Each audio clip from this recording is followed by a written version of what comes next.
బుద్ధిహీనునిగా మాత్రం ఉండడానికి వీల్లేదు. ఎక్కడ? ఇంట్లో ఇల్లాలిగా భర్తగా బుద్ధిహీనంగా ఉండడానికి వీల్లేదు. జ్ఞానము కలిగి నీ ఇల్లు కట్టుకోవాలి. జ్ఞానము కలిగినటువంటి ఇల్లాలు ఏం చేస్తుందట? కొత్త చీర కట్టుకుంటుంది. అవునన్న వారు గట్టిగా చప్పట్లు కొడతారమ్మా. కొంతమంది ట్రై చేస్తున్నారు.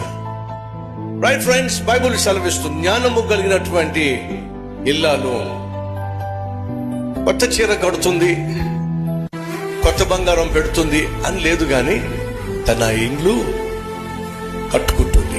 3 రాళ్ళు తన ఇల్లును ఊడబెరుక్కుంటుంది, కూల్ చేసుకుంటుంది.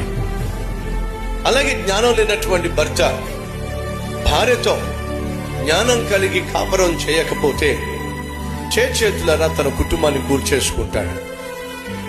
ఈరోజు మనలో కొంతమంది జ్ఞానం లేని భర్తలు ఉన్నారు, జ్ఞానం లేని భార్యలు ఉన్నారు. జ్ఞానం లేక